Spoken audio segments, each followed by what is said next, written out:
Yo, the Spot Collective. We're here at Burn City Studios, and today we're with Jverse. What's up, Place. y'all? She even look good on the worst days. I got that same music because they stuck to it. That lose your brain music, it ain't much to it. It's a thriller, it's a movie, could be me against the world, and she still gon' choose me. let's fucking get it started, bro. Alright, so first I want to talk about like 2 weeks ago, a week ago now. You had your first headline show. How was it? It was amazing. I'm actually wearing the I don't know if I stand up, would you see it? You see the back? I can see that. Yeah, that's the merch I made, and it was way better than expected. You know, I It was was a sick show, bro. yeah, I was very like nervous of the amount of people that were gonna show up. I wasn't really nervous about our set because like we spent a lot of time on it. I had amazing musicians come and help me. First time having like a live drummer. Arad actually helped me put the set together. He's in the studio right now. But yeah, I just had amazing people helping me, and it was literally just friends and family. Yeah. I don't really have a team out here. But yeah, it went way better than expected. Was it stressful? Because I know we saw you like the night before, and you were saying how like your opening act's cancelled and shit like that. So Yeah. It was stressful. It was like you know, doing everything myself. It was kind of like if I didn't do anything about it, it wouldn't happen. Yeah. But like definitely, it was only possible because of people that helped me. You know, like I said, my musicians, my brother helped out a lot. My friends helped out a lot. So yeah, it wouldn't have been possible without them. But it was stressful. Like I wouldn't do it again. I think I need a team like to do it again. Probably. Yeah. And I know that like for the past like this year and like end of last year specifically, you did your first festival and shit, Mm-hmm. and then doing opening acts for NLE and all that. Yeah.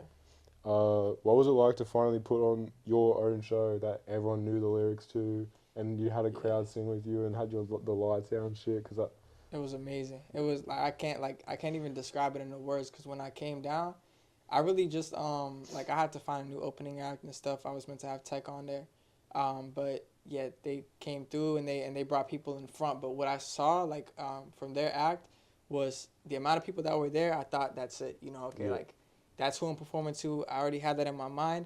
But when I came down with the lights out and everything, it just shocked me. Like I was like, I think I even said it on stage. I was like. This is the first time like I don't have to ask people to do stuff. Like people were just like very responsive, you know. and they were already into it. Yeah, no rules. Like they were there for me, and like all that stuff just was a dream come true. Like you know, it's really different. It is really different. It's not like just putting a show together. It's actually people there to see you, not like you trying to impress people. You know. Yeah. What is it like performing to try and get a new fan base compared to your fan base that you already have? Well, like I would say. I like this show more than Emily Chopper's one. The one that I did for Emily Chopper. Yeah. That was a blessing, like supporting my first international artist, and I listened to Emily a lot, especially when I was in high school. So that was really cool. Yeah, that was so cool. But I'm saying in terms of like, obviously the venue was amazing too. I used to sing outside of Forum. So like, Forum? Yeah, so it was like obviously it was so beautiful. But in terms of like the crowd response, I would pick my show because just like. It's self-explanatory. Yeah, like they like I didn't feel like I had to impress. Like I was just trying to give them a show and just be myself, and that was like, yeah, it was just the coolest thing. Bro, I didn't even notice your fucking outfit change. Oh, you didn't notice that, bro? Because I was at the back and I was like, he's not here. Yeah, because I was meant to come in like way faster. Yeah. But like I ended up coming in midway through the song because I put my Timbs on the wrong way. So like I walked down the stairs. I almost fell down the stairs. But yeah, that was just me doing the most. Like since I didn't have any rules, I was like, okay, I gotta do everything. And then with the lighting as well, like I found this place called DJ Warehouse, and they like let you rent out equipment. So I just rented out a bunch of lights and a smoke machine that didn't end up working. Oh, but bro. yeah, like I was thinking about it because you told me about it. I didn't see it. Like what it had on the photo, it was meant to like burst up, but then I pressed the button and it was like, it was like, yo, it was, yeah, I don't know, but it was good though. No, I'm glad, bro. And it was sponsored by JBL, you said? Yeah, it was sponsored by JBL. That they came in, came in to help me, and I really appreciated it because it was expensive to put. I think what's difficult about it is like putting the money towards like you you got to pay for the venue. An amazing company. They're very oriented on you know, upcoming artists, and I feel like even when I went out to New York, that JBL out there is a little different to the one in Australia. Yeah. You know, in Australia they're very supportive of upcoming artists. Yeah. You know, so that's something I really do admire, and yeah, they're just always there for me. So I thought it was kind of crazy when you announced that you had the series with them, because you're always carrying around that big ass fucking JBL speaker. Yeah. When you said that you had that, like, what's it called, series coming out, and then getting you to your festival and shit, I thought it was this like full circle moment. How did it feel when they like hit you up and shit? It was amazing. I mean, me and JBL, we've had a relationship since like I think like 2022 or 2023, but no, definitely 2022. But they've we just been growing together. Like, you know, it all started off with them giving me that party box. So I used to use this like bootlegged. I don't even know what brand it is, but I copped that. I was using that when I sang to like H and Kid Leroy and stuff. Yeah. And then I got upgraded and I got the real deal, you know, the party box, and then from there I just kept using that. And they've always supported me, you know. That's sick. Yeah, they made me the face of like that speaker especially too, and it's just like it's crazy seeing you know, ads and all that stuff and just being involved in that side of it too. Yeah. Yeah. That's cool, bro. Especially for like Australian artists, that's really sick. Cause yeah, like, this is very cool. I love that the bigger brands get people involved. Like JD works a lot with the smaller rappers and stuff, or just artists in general. So it's sick to see, bro. It's very smart though, cause like that's, like I think that's how it should be, and you can't really change how it is. I mean, I came here like 4 years ago, but like what I really see about it is like people don't really support, you know, as much as they should. That's why there's not a scene, because especially here, in the UK, America, there's a scene. Like people listen to their own local artists. Yeah. But over here, you know, they don't want to listen to local artists. Lacking a little bit. Yeah. I feel like we just have that stigma though, because of like the biggest people to pop out, kind of like except for Kid Leroy, has like all been drill. So I guess not everyone's like taste. Yeah, no, exactly. You're right. I feel like especially in Melbourne, it's very like clubs. Like clubs are very and like you know, if you can make a way with whatever it is, even if it's drill, like there's nothing wrong with that. But I think because that's done so well with like 1/4 and stuff, I think people think that's a standard. So like that's like Australian music, you know. Because there was one point where like you could just put out a drill song, and it would like get a lot of traction. So I feel like we're past that now. So, but yeah, bro. Talking about New York and shit, that trip looked crazy. Especially when I saw that shit on your story when you were like on the radar, I was like, no way. Yeah, no, that was amazing. Like thankfully I was the first like artist from Australia to be on there, which is crazy. Yeah, and it was an amazing experience. Yeah. Going like seeing how it's done and seeing all the people that's been on there too. It's definitely like I was nervous for that. I won't lie. Did you feel like you were part of this like massive thing? Considering like they have people like Drake and shit on there. Yeah, no, it's wild. It's just a blessing. Like that's for a lot of people that's the moment. You know what I'm saying? Like, and I used to watch On the Radar a lot, so it's like I think we all have like all the popular videos, you know. So that right there was a moment. You know, it's just like being a part of that thing and showcasing like whatever you got. Because it's really like that. Like they bring even the most popular rappers, they bring them back all the time just to showcase whatever they got going on. But yeah, it was hard picking a song. That's what I'm gonna say. Didn't you do two? Yeah, I did two. One was Get Up because I was coming out. Yeah. If it wasn't coming out, I probably would have picked something else, like something more like, you know, filled with bars and like more rapping and stuff. But I don't know. I was just trying to think about it more like. I mean, they got country artists on there and shit. So yeah. Just trying to think about it in a smart decision.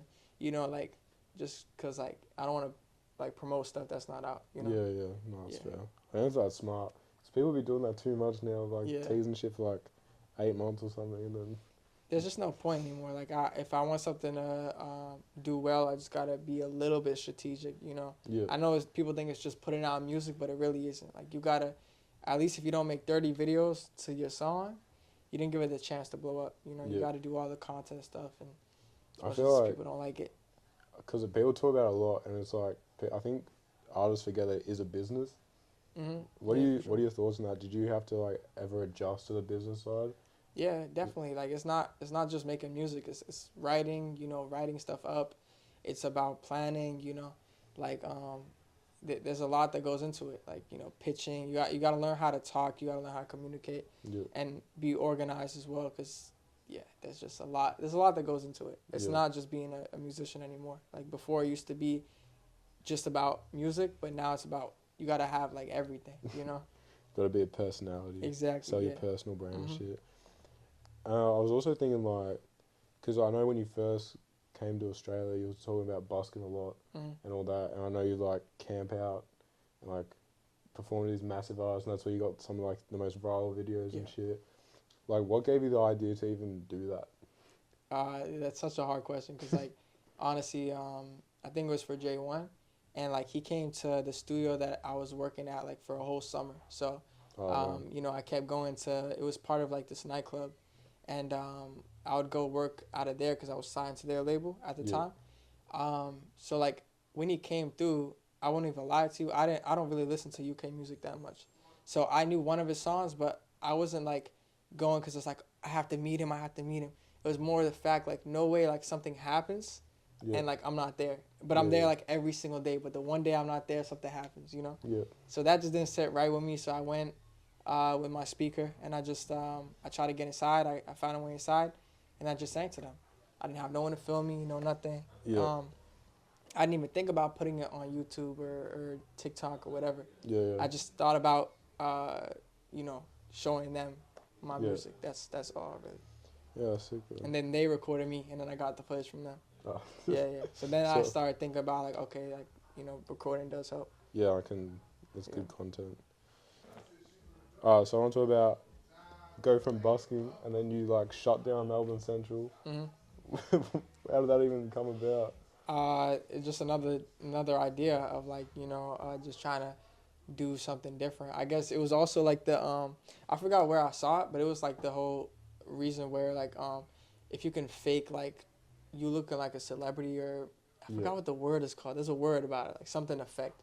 Yeah. You know what I'm saying? I know what you're talking about. Yeah, it's like when like other people are like believe something, then everyone else does. Yeah. So it's more of like selling the look of it, and then everything will work out. Yeah. So I got security. I got like my friends to be fake security, all my biggest friends, and they put on the security t-shirts that I got. I made security t-shirts. I got them hats and earpieces and stuff, and then just trying to make it seem like it's official. Yeah. Also, so I don't get kicked out. You know, which I ended up getting kicked out, but they were very nice and respectful about it, and the videos came out fire. It was exactly what I imagined. It was like people on the balcony and everything. Yeah. Because like everyone was tuning in. Yeah, because I mean that's another part of it. It's like I'm doing it in a busy space. Like they're not all there for me, but like honestly, people couldn't get around because there was a lot of people. So it just looked like more people. Forced to stop as well. Exactly. Yeah. I mean, to be fair, there's like hella people that just stop for that clock. Yeah, exactly. So and like there's one thing when people stop for someone busking. Yeah. Like there's no doubt people would stop for this. It's just like I would stop for it. It's like not just even like, even if you don't like happening. it, but that's the whole point. Like they don't have to like it. It's just to get them caught up in it. Yeah. And I know that off that you also did something. Was it with that sneaker shop? Oh yeah, Leodo. Yeah. Yeah, they're amazing. Because you've done like a couple things with them, haven't you? Yeah, I've known the owner, and he's just been supporting my music. So like every time I want to do something cool, they're just down for it. So we did like a shoe giveaway. So I paid for a couple shoes. They gave it to me a little bit cheaper, and I just gave them away to like all my supporters that came from that Melbourne Central show. Yeah. And then another shoe store, I did it with Kicks TW. Yeah. We did like a that's the one I saw. Yeah, like a release party. So I got to try out like a lot of ideas with the help of these guys. So yeah, seems like having those connections helps you like a lot. Yeah, and it's very random. It's just like you scroll past and just like you see who supports you, and it's just like I want to do something with them. Yeah. So it's cool. Yeah. Yeah. So and I know you're leaving like tonight for New York. Yeah, I can't wait. So you've been there a few times. Yeah, I think this is my fourth time. Oh yeah. What's it like out there? Like, how's it different? Because I'm sure you've worked with music and that over there. So what's like the difference that you see like a lot between Australia and like America in terms of like music and the scene over there?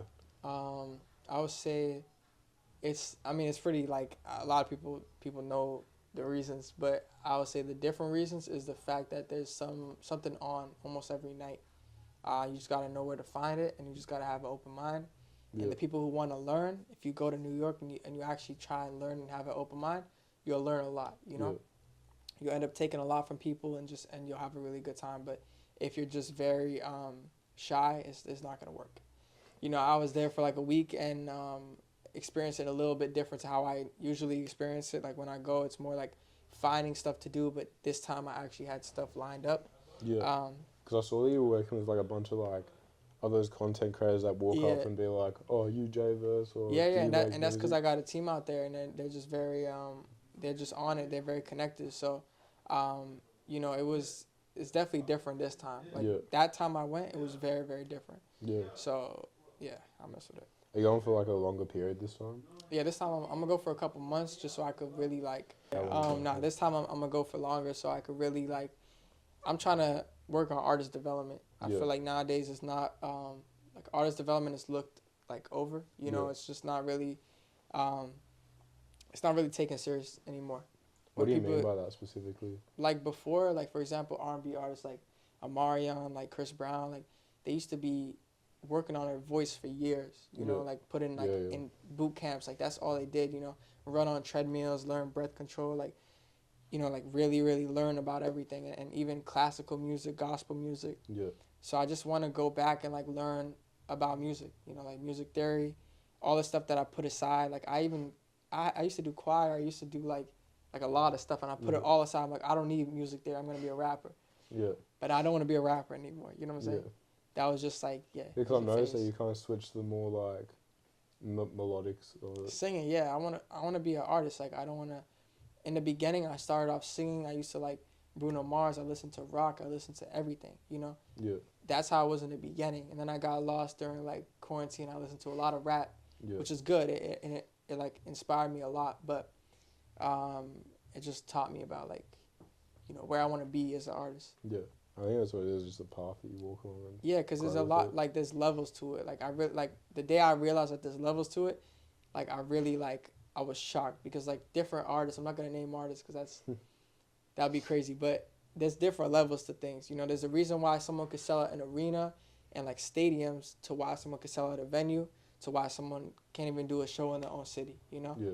There's reasons to it. Yeah. And I think a lot of it comes with being versatile and being like a true artist, you know? Yeah. Talented and everything. Because it is an art form, an overall art form. Yeah. It's not just how people think it is, getting on FL. Yeah. Putting patterns on it together, slapping auto-tune all the way and just rapping anything, you know? Do you think it's kind of been like that art form, I'd say, is like lost because of the internet now? I think it's very easily accessible. Like I think before, like, you know, the reason why there'll never be another Michael Jackson and nobody should even try to get there because there's not going to be that because people aren't trying to do something different.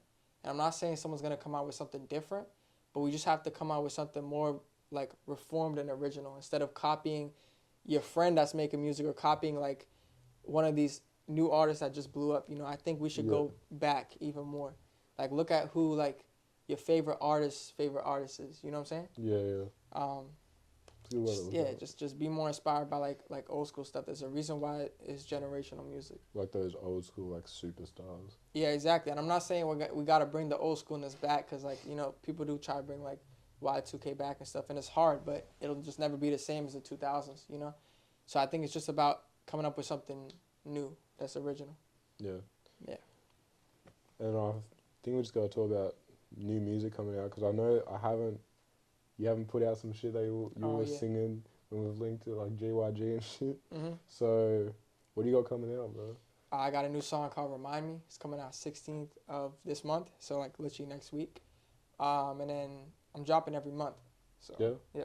I think that's the way to do it now. Mm-hmm. Especially because like everything's like so quick. It's very fast, and I feel like I got enough music for it. So I just need to get all this stuff that I've been like keeping in, because you know the stuff I got out is cool, but it's just not really like what I listen to. It's not my style. It's not like what I think about musically. Like people say, you know, I like your melodic sound, or I think you sound like this artist or this artist. But deep down, I know I'm not like that because that's my old stuff, you know? Yeah.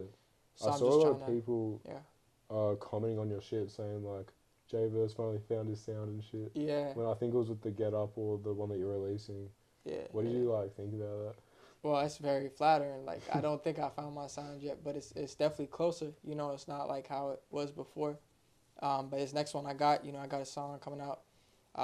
My own original song coming out September as well, next month. It's September next month, yeah. Yeah, It is, yeah. Yeah, it is. September, I got one with Snoop Dogg coming out 2nd of September, and Tom Francis, so I'll be featured on that. It's like a remix. And then I got my own song. You teased that ages ago. I've been teasing it for a while. I didn't think it's gonna happen, and I don't really care because everything happens for a reason. But like now, I care because it's coming out. So What was it like when you got that like confirmation? it was just like whatever. No, I'm gonna be honest. I just don't like getting my hopes up. But Yeah, thank you so much fair. to Tom Francis. He's been very like diligent with it, and I didn't think it's gonna happen. But we got the artwork done. We got the approval. All that stuff, and just it's a blessing to be put on the song like with such an amazing art with two amazing artists, Yeah. one from New Zealand, one from West Coast, a legend. So it's Yeah, bro. Snoop yeah. Dogg's. It's gotta be like 40 years now. Yeah, Putting yeah. music out. And It's crazy. and I hope I don't want success from that song. I'm just happy to be on it and try singing on that beat, whatever comes from it, I'll take it. We'll see, bro. Alright, I think that's it. Yeah, bro. All right, thank It you was so good much. seeing Bro. you again. I appreciate it, bro.